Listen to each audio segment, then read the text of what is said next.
Okay, well, you know, Charlie's still here, and that makes me feel a little comforted, though not very much.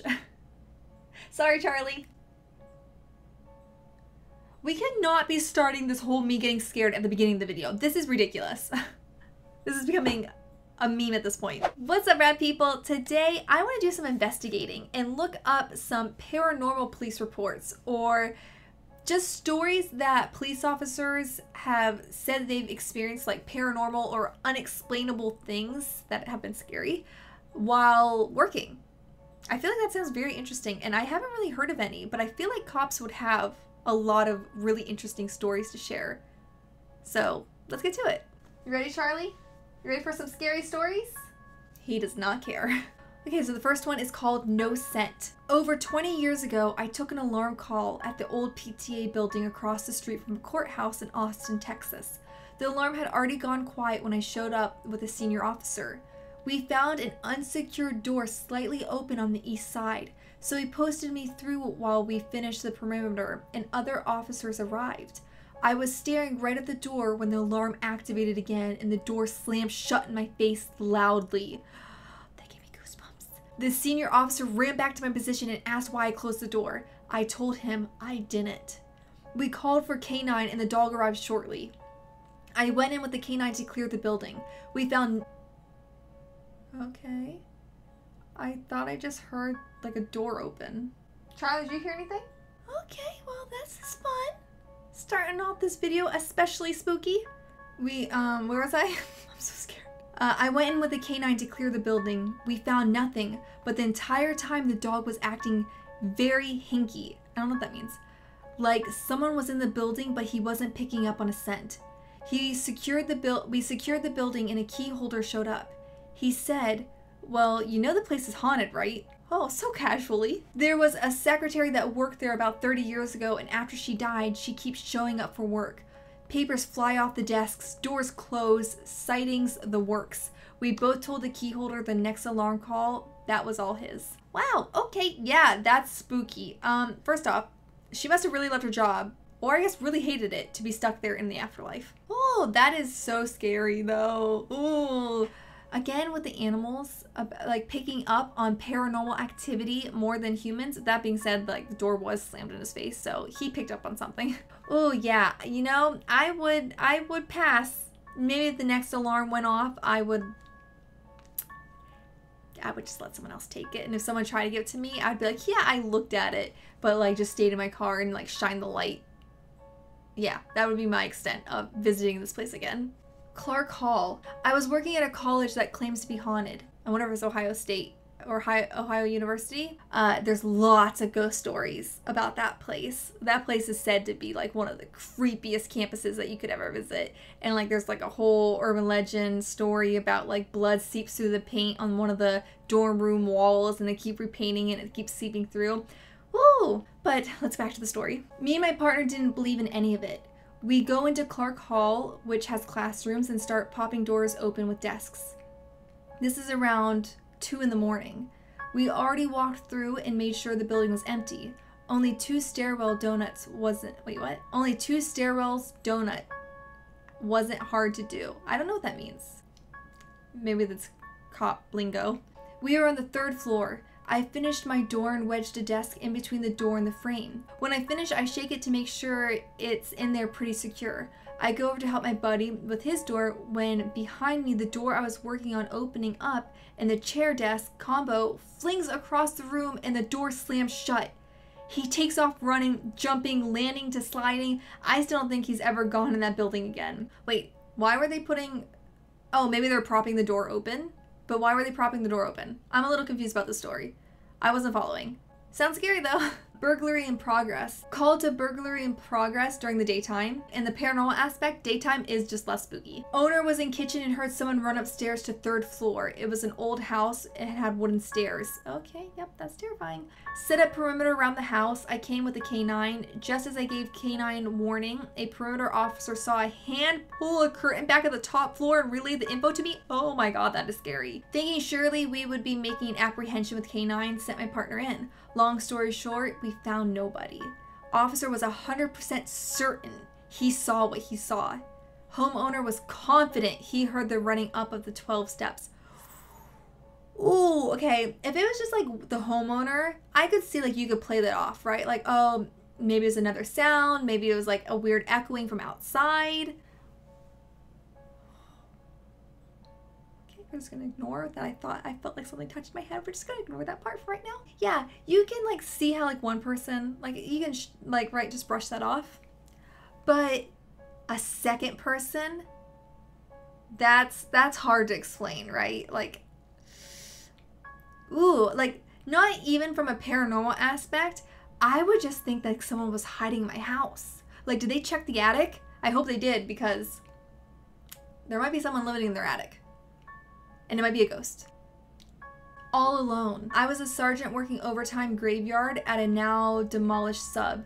It was my lunch break and I heard someone open the door at the other end of the sub and heard footsteps. That's always reassuring. I had the light off in my office because the hall lights more than lit it up. I saw someone in the doorway, and when I turned to look, it was a shadow figure standing in the doorway as if to say, "Hi, Sergeant." It wasn't something I saw out of the corner of my eye, and it was there for a couple of seconds and then went on towards the lieutenant's office. Later, when I asked the guys if they had ever experienced anything strange at that sub, they responded, "That's why we don't come back until the sun comes up." I found out about other experiences the others had, and it was similar. I'm still a skeptic, but I can't explain what I saw. Well, at least that ghost isn't like mean. Like, he's just saying hi to you. I mean, yeah, of course it's like a little freaky. Like, it's a lot freaky. But, I mean, you know, there's worse. I mean, that's, hey, that's like Casper the Friendly Ghost you got, you know? So I guess take comfort in that. Good conversation. I was working at our jail, and while doing my watch tour, I was heading into medical and heard two people having a conversation and thought it was two inmates in a cell talking. I went to the first cell and no names on doors, so I didn't look in. I went to the next door and had one name on it. Y'all, I'm starting to think my house is haunted.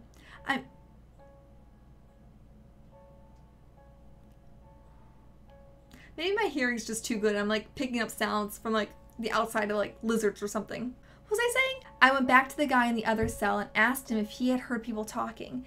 And he stated yes, and they had been talking a lot. I informed him that there was nobody next door and got out of there. Did you just leave him there by himself with talking ghosts? Sound the alarm. The jail had a notorious ghost, Sarah Ware, who would play with the lights and set off alarms. Ooh, she's mischievous. Most of the alarms are panic alarms in locked offices where switches actually had to be pushed and slid into a slot to activate. It got to the point where the officers were afraid to go into the courthouse for an alarm. Okay, that's spooky. That's spooky. That's a mischievous ghost, and who knows what, you know, if she's gonna knock it up a level. Knock it up a level? Push it up a level? What am I trying to say? Who knows what she has in store, you know what I mean? So, yeah, that one's pretty terrifying. I would not respond to any of the alarms, or if I did, I would bring, like, everybody that was working that night with me, because no way I'm going there by myself. Home. Several years back, me and my partner were looking for a kidnapping suspect in one of the abandoned houses. Around 3:30, that's always a great time to be exploring, we go to check a house in a very rural and remote part of the county. The house is extremely large and creepy looking. We make entry and find the inside of the house is like something out of Tim Burton's Nightmares. Ooh. The walls going halfway up and stopping. There were doorways barely big enough to stick your head through and opening up into massive empty rooms. Every time we went, we thought we'd made it to the top floor. We'd find another staircase leading up. Finally, we make it to the attic and find all kinds of crazy stuff drawn on the walls.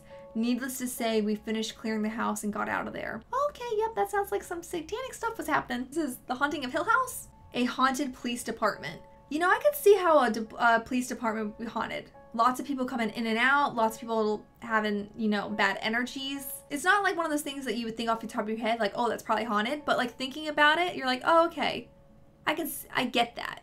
An electric typewriter turns itself on and begins to type. A broken sidewalk cleaner with no key turns on. Footsteps and doors slamming without anyone appearing. Okay, yep. That's all marksmanship of haunting. For several years, Police Chief Jeffrey DeSimon of the Homestead Police Department received reports of the paranormal variety from his officers and staff. With the increase of frequency of reports, The chief gave approval for paranormal investigators to come in and see what they could find. The investigators set up the equipment to record sound and movement. They stayed in the building overnight. When results were played back, their equipment had picked up some activity. One investigator reported being tapped on the shoulder and feeling a hand pull her hair up. Okay. An audio recording picked up the sound of a door slamming and saying, "Hey, Sam," followed by another door slamming. Oh, goosebumps. An audio recording from the basement picked up what sounded like a scream. A video recording picked up a shadow moving across a window that led to an old office. The paranormal team concluded that the building appeared to be haunted by residual ghosts. These ghosts don't interact with people, but they linger for centuries. Yup, that's freaky. So, I hope then that they no longer have to be in this, police department. I hope they got funding for a new not haunted police department. Is this a picture of the police department? It doesn't say, there's no caption. It might just be a creepy old dilapidated building. But I'm gonna pretend that this is a police station. But this doesn't look like a police station. Actually, I don't know what a police station looks like. There's something so classic, right, about like doors slamming. I think it's because like one of those things where it's so loud and sudden that it's like a jump scare, right? Like even if there's nothing else accompanying the horror story, if like you lived in a house where doors just frequently slammed, yeah, I'm gonna think it's haunted. Either you have a very drafty house or your house is haunted. I don't think there's any in between. 0 to 100 real quick. The key holder. That is a freaky picture. I don't like that. Dispatched to an old office building that had been converted to doctor's offices, Bob, not his real name, thanks for telling us that, and his partner arrived to meet up with the building key holder. They entered the building and went up to the second floor where a motion signal had gone off. After clearing the office, they returned to the hall to find all the previously secured office doors on the floor were wide open. Clearing and securing each office again, they headed back down to meet with the key holder, only to discover that he was gone. Calling dispatch to get a number for the key holder so that they could be updated, dispatch informed Bob it wasn't possible that they had met with the key holder as they had learned the key holder was still 5 minutes away. Okay. When the real key holder arrived, Bob described the man that had let him into the building. The woman said he was a doctor who used to lease that office, but he had committed suicide several days before. That's like poltergeist stuff, right? Like opening all the doors. Like, can a normal ghost do that? Or is that like strictly Oh my God. Why do I set an alarm? Okay, guys, I need to stop setting an alarm. Too scary. Too spooky for me. Oh, but that is a very fitting way to end the video. Thank you guys so much for watching today's video. If you liked it, please give it a big thumbs up so I know that you enjoy these spooky, allegedly real police paranormal stories. And maybe I will do more if you guys want to see more. And if you have a real paranormal story, police officer or not, share them down below. I want to hear them. Let's keep this spooky vibe going because I'm scared. But like, I could also listen to more stories. Again, thank you guys so much for watching, and until next time, keep up the radness, and I'll see you guys real soon with another really spooky video. Okay, bye! So terrifying. So terrifying, so terrifying, so terrifying. Oh wow, I am terrified.